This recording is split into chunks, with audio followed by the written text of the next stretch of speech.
नमस्कार दोस्तों, study IQ में आप सभी का स्वागत है। मेरा नाम है डॉक्टर महिपाल सिंह राठौड़ और आज इस वीडियो में मैं आपके साथ चर्चा करूंगा कामाख्या मंदिर में पशु बलि के मुद्दे के बारे में।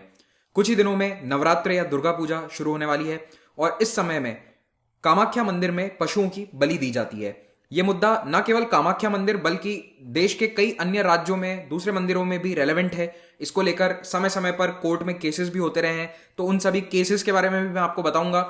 पशु बलि के फेवर में और पशु बलि के अगेंस्ट में क्या पॉइंट्स हैं, क्या आर्ग्यूमेंट्स हैं, उनका भी हम डिस्कशन करेंगे। तो आइए शुरुआत करते हैं इस वीडियो की।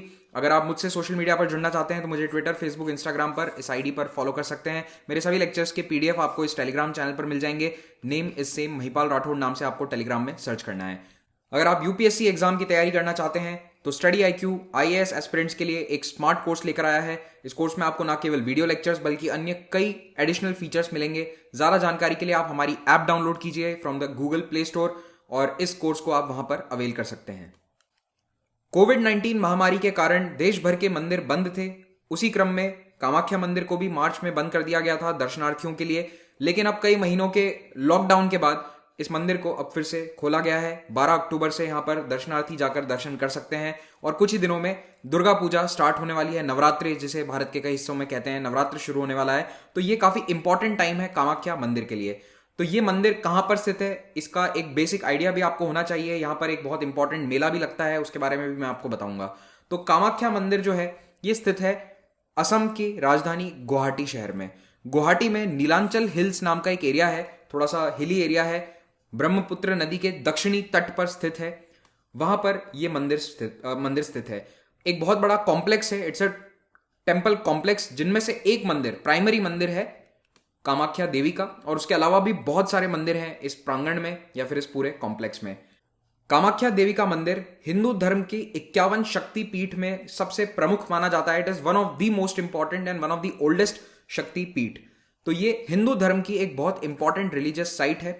हालांकि ये मंदिर तो बहुत पुराना है, किसी को एग्जैक्टली नहीं मालूम कि कितना पुराना है, लेकिन जो अभी स्ट्रक्चर हमें नजर आता है, जो ये बिल्डिंग्स आपको यहां नजर आ रही हैं, ये 16th सेंचुरी में बनाई गई थी कोच किंग्स के द्वारा।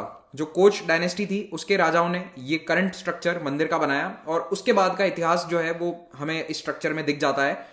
तो उससे पहले भी एक मंदिर वहां एग्जिस्ट करता था। ऐसा नहीं है कि 16th सेंचुरी में ही ये मंदिर बना है, लेकिन जो उसका उस समय का स्ट्रक्चर था वो उस समय के साथ बदलाव आ गए उसमें, या फिर टूट गया होगा, या फिर उसको रेनोवेट करके नया बनाया गया। कामाख्या देवी मंदिर की सबसे खास बात यह है कि हिंदू धर्म के दूसरे मंदिरों की तरह यहां पर कोई भी मूर्ति आपको देखने को नहीं मिलेगी।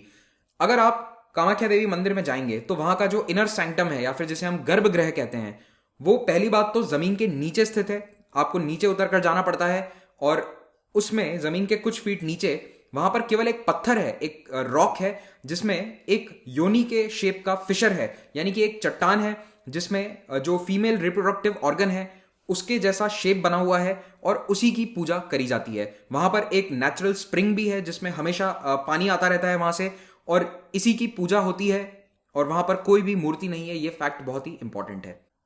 इस मंदिर के साथ कई तांत्रिक ट्रेडिशंस भी जुड़े हैं। It is considered to be one of the most important seats of tantric traditions. तो मंदिर के आसपास के एरिया में कई आपको तंत्र मंत्र करते लोग दिख जाएंगे। इस तरह के लोग वहां आपको काफी कॉमनली दिखेंगे। तो ये जो तांत्रिक ट्रेडिशंस हैं वो भी वहां पर फॉलो होते हैं।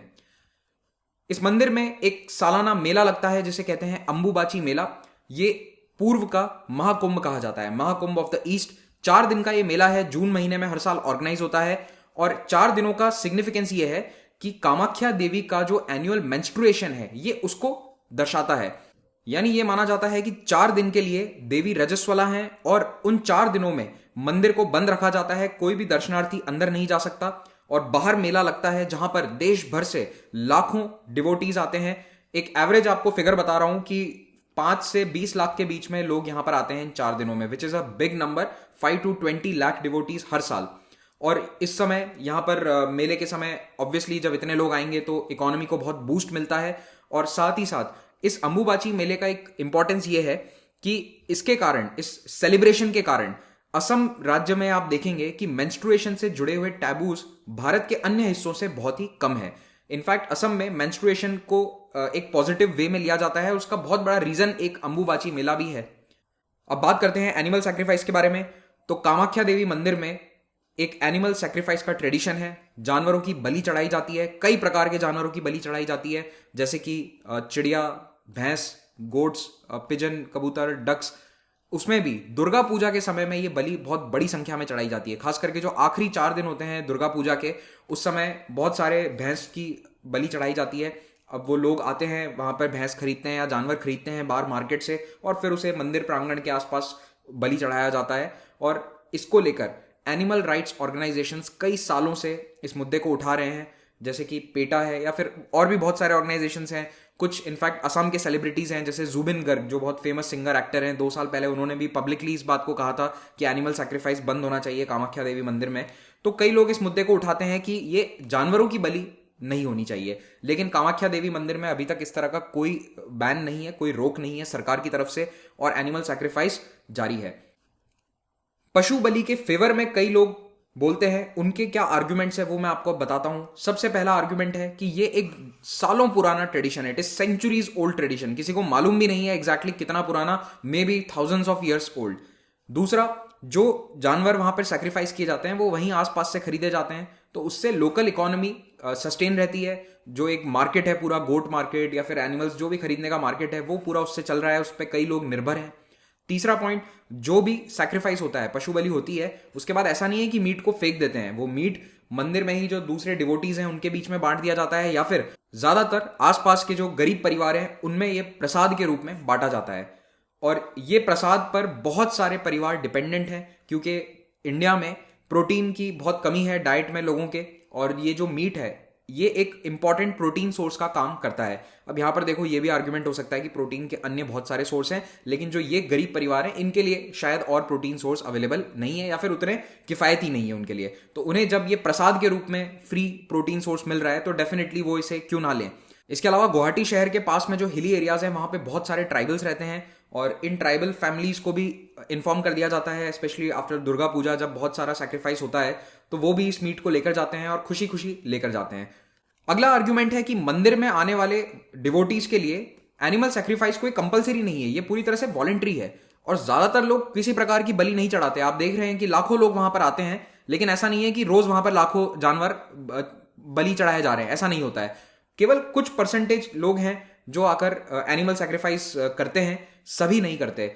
आपको ऑफर करना है तो और भी बहुत सारी चीजें ऑफर करी जा सकती है, जैसे चावल है या फिर अन्य खान पान के पदार्थ भी ऑफर किए जाते हैं। तो ऐसा नहीं है कि केवल जानवर को ऑफर किया जाता है मंदिर में एज सैक्रिफाइस।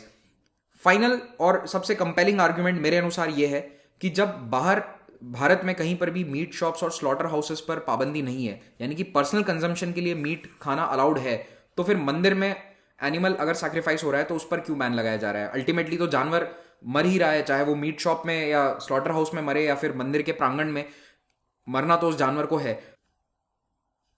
एनिमल सैक्रिफाइस को जो लोग बंद करवाना चाहते हैं उनके क्या आर्ग्यूमेंट्स हैं मैं आपको बता देता हूं।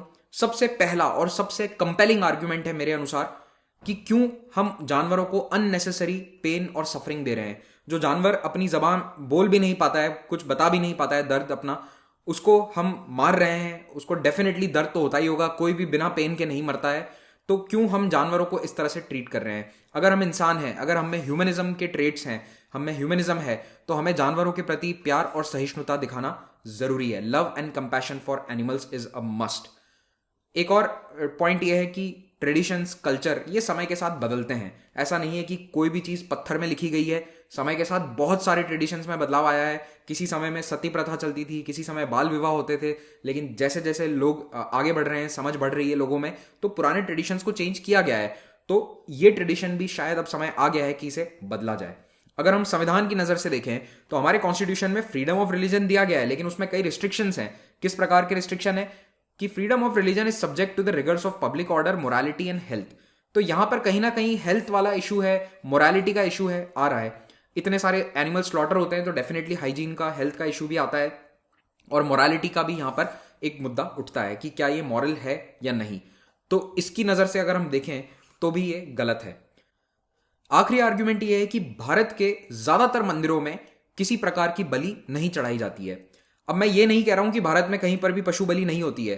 पहाड़ी क्षेत्रों में, ईस्टर्न इंडिया में, Orissa, West Bengal, Assam, in fact even Madhya Pradesh, Rajasthan, कई जगह आपको बलि देखने को मिलेगी, लेकिन इतनी वाइड स्प्रेड नहीं है, कुछ राज्यों में थोड़ा ज़्यादा इसका कल्चर है, लेकिन अगर आप परसेंटेज वाइज देखेंगे तो ज़्यादातर हिंदू मंदिरों में कोई रिचुअल सैक्रिफाइस नहीं होता है। जो मंदिर हैं जहां पर इस तरह के सैक्रिफाइस होते हैं वो बहुत ही कम है, और ज़्यादातर में कोई पर्टिकुलर टाइम होता है।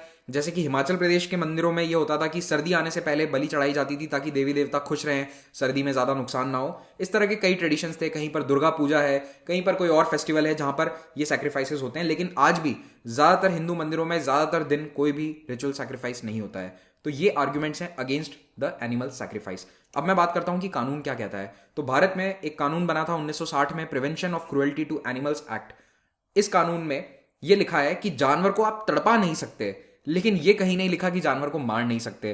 तो ये इस एक्ट की, ये इस कानून की सबसे बड़ा लूप होल है।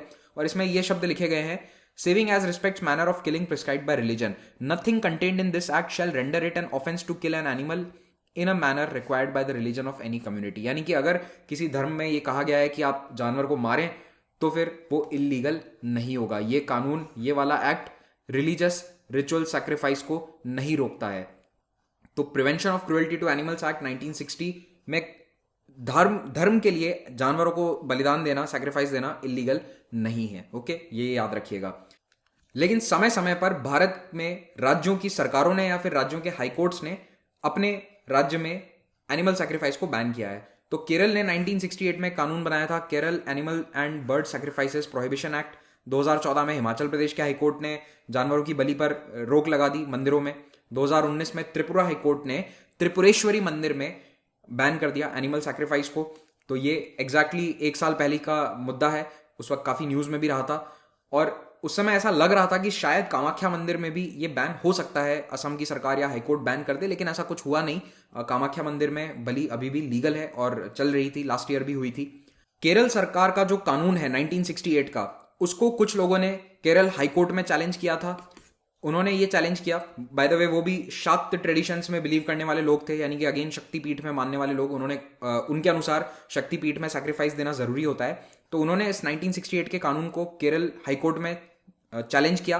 केरल हाईकोर्ट ने एक्ट को अपहोल्ड किया था, यानी कि इनकी पिटीशन को ये लोग हार गए थे।